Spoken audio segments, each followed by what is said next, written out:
एक छोटे से गांव में हरिलाल नाम का एक बूढ़ा आदमी अपनी बेटी सुमन के साथ रहता था।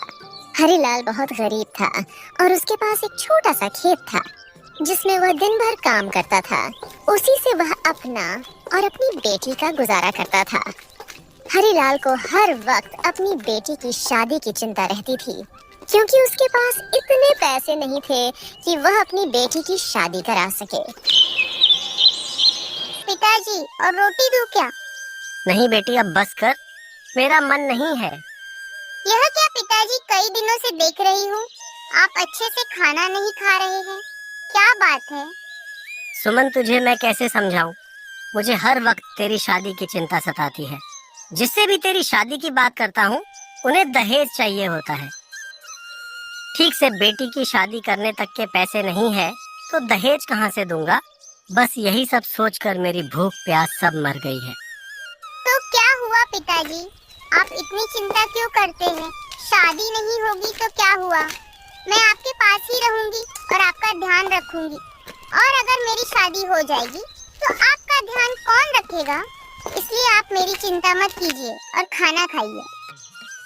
सुमन अपने पिता की चिंता कम करने के लिए यह सब बोल रही थी, लेकिन यह बात उसे भी पता थी कि यह मामला गंभीर है क्योंकि उसकी सारी सहेलियों की शादी हो चुकी थी। उनमें सिर्फ एक सुमन ही बची थी जो अब तक कुंवारी थी। हरिलाल खाना खाकर अपने खेतों में काम करने चला जाता है। खेतों में पहुंचकर हरिलाल पूरी मेहनत से काम करता है। हरिलाल अपने खेतों में काम कर ही रहा था, तभी उसके गांव का एक आदमी उसके पास आता है। अरे हरिलाल भैया, क्या हाल चाल है? सब ठीक है ना? सब ठीक है मदन लाल, तुम अपना बताओ, बड़े दिनों बाद इधर आना हुआ। हाँ भैया, आपको मिठाई देने आया हूँ, यह लीजिए, और सुमन बिटिया को भी दीजिएगा। अरे वाह, लेकिन ये मिठाई किस खुशी में खिला रहे हो? अरे मैंने मेरी बेटी की शादी तय कर दी है, लेकिन मुझे गरीब के पास इतना पैसा कहाँ। अच्छा, फिर क्या किया तुमने? हरिलाल बहुत ही ध्यान से मदन की बातें सुन रहा था। अरे होना क्या है, लड़का बड़े ही अच्छे घर का था, शहर में अच्छी खासी नौकरी कर रहा था। इसलिए हमारे गांव का लालचंद सेठ है ना, उसी से कुछ पैसे उधार ले लिया। उसे बेटी की शादी करूंगा और कुछ पैसों से एक खेत भी खरीद लिया। धीरे धीरे करके सेठ के सारे पैसे शुद्ध समेत चुका दूंगा। बस उसी की शादी लगने की खुशी में आपको मिठाई देने आया हूँ। अरे वाह मदन, ये तो तुमने बहुत अच्छा सोचा। ये विचार मुझे पहले क्यों नहीं आया? क्या कहना चाहते हैं हरिलाल भाई? मतलब ये कि मैं भी कब से अपनी सुमन की शादी के बारे में सोच रहा था, लेकिन पैसे ना होने के कारण अभी तक कहीं भी बात पक्की नहीं हो पाई थी। तब तो समझ लीजिए कि आपकी समस्या दूर हो जाएगी। आप भी सेठ से शुद्ध पर पैसे ले लीजिए और धीरे धीरे करके चुका देना। सुमन बिटिया की शादी करने में अब और देरी मत कीजिए, उसके सभी सखियों की शादी हो चुकी है। इतना कहकर मदन लाल वहां से चला जाता है। उधर हरिलाल को यह विचार बहुत अच्छा लगा। उसने सोच लिया था कि वह आज ही सेठ लालचंद के घर जाएगा और पैसे की बात करेगा। दिन भर हरिलाल अपने खेतों में काम करता है और शाम होते ही वह लालचंद के घर पहुंच जाता है। हरिलाल को देखकर लालचंद उसे कहता है, आओ आओ हरिलाल, यहाँ कैसे आना हुआ? सेठ जी, मुझे अपनी बेटी की शादी के लिए कुछ पैसे चाहिए थे। मैं दिन रात अपने खेत में खड़ी मेहनत करके आपको पूरे पैसे चुका दूंगा। हाँ हाँ हरिलाल, क्यों नहीं, बताओ मुझे कितने पैसे चाहिए तुम्हें? सेठ जी, ज्यादा नहीं, बस 50,000 चाहिए थे। अच्छा ठीक है, लेकिन 50,000 पर हर माह 1,000 रुपया शुद्ध लगेगा। इसका मतलब 1 साल का 12,000। मतलब 1 साल बाद तुम्हें पूरे 62,000 मुझे लौटाने होंगे। यह सब सुनकर हरिलाल दबी हुई आवाज में कहता है, 12,000 का शुद्ध तो बहुत ज्यादा है सेठ जी। मैं एक गरीब किसान हूँ, इतने ज्यादा पैसे मैं कैसे चुका पाऊंगा? अरे भाई, तो इसमें मैं क्या कर सकता हूँ? मैं भी तो यहाँ इसीलिए बैठा हूँ ना कि 2-4 पैसे कमा सकता हूँ। अगर मैं अपने पैसे कम शुद्ध पर देने लगा तो भला मेरा क्या ही फायदा होगा। तुम्हें चाहिए तो बोलो, वरना निकलो यहाँ से। बहुत लोग हैं जो खुशी खुशी इतने शुद्ध पर पैसा उधार लेते हैं। तुम्हारे बुरे समय में एक तो मैं तुम्हारी मदद करना चाह रहा हूँ, इस पर मेरा एहसान मानने के बजाय तुम मुझे ही समझा रहे हो। नहीं सेठ जी, ऐसी बात नहीं है। अच्छा ठीक है, आप मुझे पैसे दे दीजिए, मैं शुद्ध चुकाने के लिए तैयार हूँ। हरीलाल की बातें सुनकर सेठ खुश हो जाता है। वह भी जानता था कि उसने हरीलाल के साथ धोखाधड़ी की है, लेकिन गरीब और बेबस लोगों को ज्यादा शुद्ध पर पैसा देकर उन्हें ठगना उसका रोज का काम था। सेठ से पैसे लेकर हरीलाल वहाँ से घर के लिए निकल जाता है। सेठ ने तो बहुत ज्यादा शुद्ध पर पैसे दिए हैं, लेकिन मैं क्या ही करता, पैसे तो चाहिए थे ना। कम से कम अब सुमन के लिए रिश्ता लेकर कहीं जा तो पाऊंगा। मेरे पास पैसे नहीं है यह सुनकर पहले लोग मुंह बना लेते थे।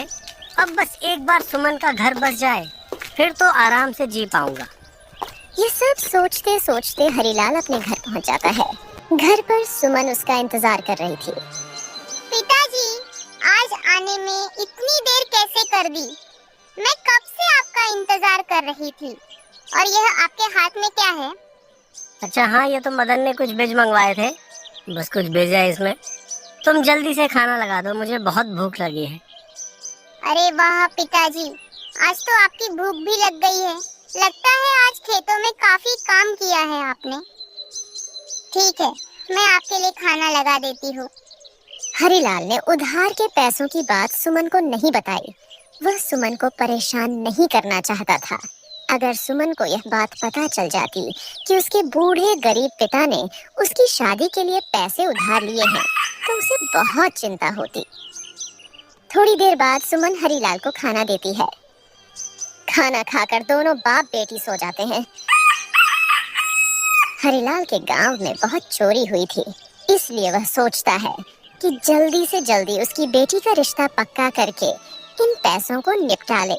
लेकिन उसके गांव का रास्ता एक जंगल से होकर जाता था, जहां सिर्फ चोरों का डेरा होता था। जल्दी जल्दी चलता हूँ। आज मैं अपनी सुमन के लिए लड़का देखने जा रहा हूँ। मुझसे तो सब्र ही नहीं हो रहा है। आज तो रिश्ता पक्का करके ही आऊंगा। हरीलाल गहरी सोच में चला जा रहा था, इसीलिए उसे पता नहीं चला कि वह उसी जंगल के रास्ते पर जा रहा है। चलते चलते हरीलाल जंगल के अंदर आ जाता है। तभी वह देखता है कि रास्ते में एक आदमी बेहोश पड़ा है। क्या भाई, क्या हुआ तुम्हें? तुम ऐसे क्यों पड़े हो? अरे भाई, तुम्हें क्या हुआ है?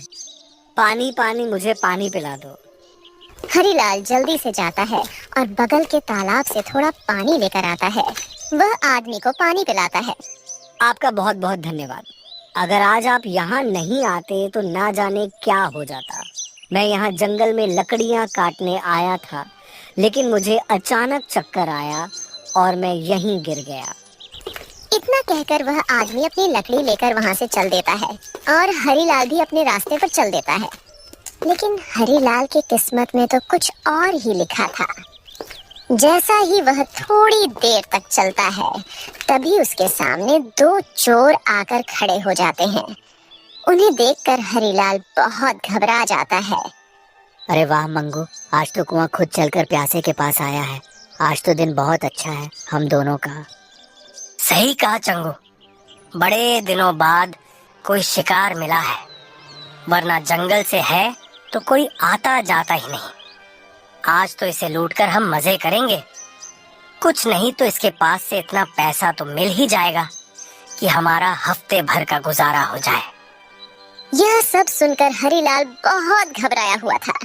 तभी एक चोर उसकी ओर बढ़ता है और उसकी पोटली उससे छीन लेता है। अरे नहीं मंगू, हफ्ते भर का नहीं लगता है, इससे तो हमारा साल भर का गुजारा हो जाएगा। इस थैले में तो लगता है लाखों रुपए हैं। बेटा, मैं बहुत गरीब हूँ। यहाँ से मैंने अपनी बेटी की शादी के लिए सेठ से उधार लिए। मुझ पर रहम करो, ये पैसे मुझे वापस कर दो, वरना मैं बर्बाद हो जाऊंगा। अरे चाचा, चोरी भी तो हमारा धंधा है। अगर यह पैसे मैंने तुम्हें दे दिए तो यह तो हमारे धंधे के साथ बेईमानी होगी। हरीलाल गिड़गिड़ाता रहा, मगर चोरों को उस पर जरा भी दया नहीं आई और वह उसकी पोटली लेकर वहां से चले जाते हैं। हरीलाल कुछ नहीं कर पाया और वह चोर उसके पैसे लेकर चले गए। वह एक पेड़ के नीचे बैठ गया और अपनी किस्मत को कोसने लगा। हरीलाल की हिम्मत टूट चुकी थी। ये क्या हो गया मेरे साथ? हे ऊपर वाले, अब मैं क्या करूं? मैं तो बर्बाद हो गया। मैंने उन पैसों को बहुत भारी शुद्ध पर लिया था। अब तो हाथ में पैसे भी नहीं रहे, मगर उसका शुद्ध तो चुकाना ही पड़ेगा, और वह भी मूलधन के साथ। अब मैं क्या करूं? कहाँ जाऊं? किसे बताऊं ये सब? कौन मदद करेगा मेरी? मैं तो बर्बाद हो गया। अब मेरी बेटी की शादी कभी नहीं होगी। शाम हो चुकी थी। हरी धीरे धीरे उठा और अपने घर जाने लगा। घर पर सुमन उसका इंतजार कर रही थी। क्या हुआ पिताजी? आपका चेहरा इतना उतरा क्यों है?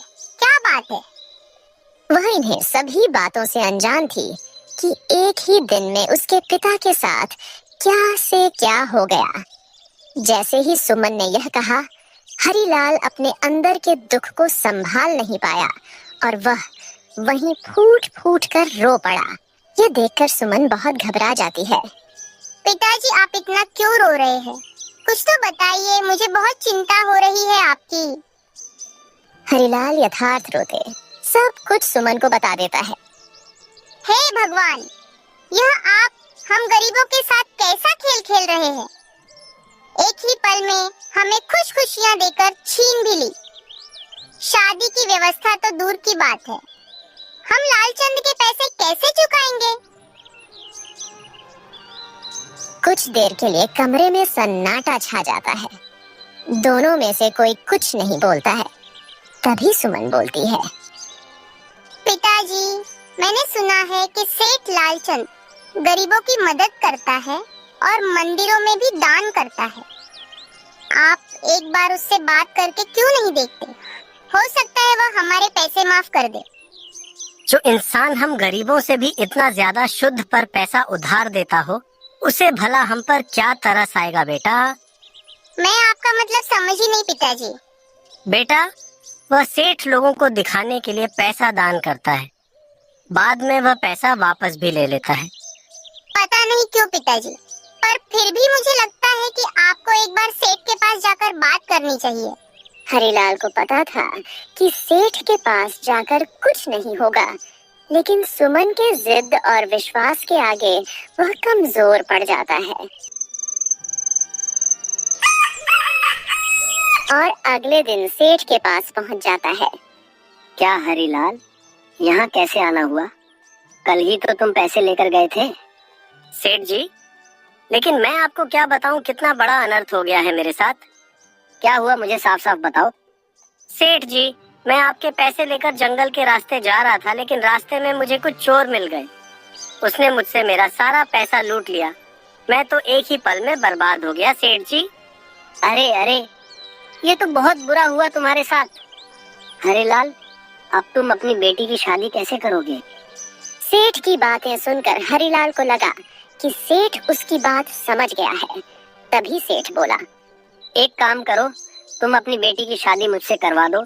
इससे तुम्हारी बेटी की शादी भी हो जाएगी और तुम्हारा कर्ज भी माफ हो जाएगा। यह सुनकर हरीलाल समझ जाता है कि सेठ ने कोई दया नहीं दिखाई है। वह तो एक बहुत ही बुरा इंसान है। मालिक, आप ये कैसी बातें कर रहे हैं? वो गरीब पर तरस खाने के बजाय आप मेरी गरीबी का मजाक उड़ा रहे हैं। तो तू क्या चाहता है कि मैं अपने पैसे तुझ पर लुटाता रहूं और तू झूठ बोलकर मुझसे पैसे ऐंठता रहे? तुमने क्या अपना समझ के रखा है? यहाँ चलो, निकलो यहाँ से। अभी मैं अपने आदमियों को भेजकर तुम्हारा खेत अपने हवाले करता हूँ। तेरा क्या भरोसा, अब तू जब मेरा पैसा चुका देगा तभी तेरा खेत तुझे दूंगा। ऐसा मत करो सेठ जी, वह खेत मेरा कमाई का जरिया है। अगर आप वो भी ले लोगे तो मैं अपनी और अपनी बेटी का गुजारा कैसे करूंगा? दया दीजिए सेठ जी, दया कीजिए मुझ पर। हरीलाल के लाख गिड़गिड़ाने पर भी सेठ उसकी बातें नहीं सुनता और अपने आदमियों को बोलकर उसे घर के बाहर फेंक देता है। ए ऊपर वाले, यह तू मेरी कैसी परीक्षा ले रहा है? यह दिन देखने से अच्छा होता कि मैं अपनी जान ही दे देता। हरीलाल होश खो बैठता है और वह नदी में कूदने चला जाता है। नदी के पास खड़े होकर वहाँ छलांग लगाने ही वाला होता है, तभी वहाँ पर सुमन आ जाती है। पिताजी रुकिए, रुक जाइए। यह आप क्या कर रहे हैं पिताजी? आपको मेरी कसम, वहीं पर रुक जाइए। आप ऐसा नहीं कर सकते।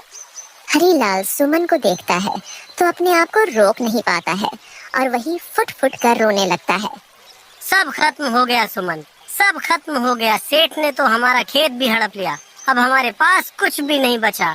अब कैसे होगी तेरी शादी और कैसे होगा सब? और हमारा खेत उसका क्या? बस कीजिए पिताजी, अब और आप नहीं रोएंगे। बहुत हो गया, मेरी शादी को भूल जाइए। पिताजी, मुझे नहीं करनी शादी। मैं आपके पास ही रहकर आपकी सेवा करूंगी। मुझे ऐसे किसी भी घर में नहीं जाना जहां लोगों को मुझसे ज्यादा दहेज से प्यार हो। ये सब तू क्या कह रही है सुमन? और अब तो उधार की भी चिंता मत कीजिए, क्योंकि उसके बदले में सेठ ने हमारा खेत हड़प लिया है। आप चिंता मत कीजिए पिताजी, अब हम लोग किसी और के खेतों में जाकर काम करेंगे। दिन रात मेहनत करके अपना गुजारा करेंगे। यह जीवन बहुत ही अनमोल है, हम इसे बर्बाद नहीं करना चाहेंगे। एक तरफ रास्ता बंद हुआ तो क्या हुआ, हम दोबारा कोशिश करेंगे। अपनी बेटी के मुंह से ऐसी बातें सुनकर हरीलाल को थोड़ी हिम्मत आती है और वह भी थोड़ा थोड़ा होश में आने लगा। तूने ठीक कहा बेटी, यह जीवन अभी खत्म नहीं हुआ है तो हम हार कैसे सकते? मैं जीऊंगा और सब कुछ ठीक होने तक लड़ूंगा। सुमन अपने पिता की बात सुनकर खुश हो जाती है और दोनों अपने घर जाते हैं।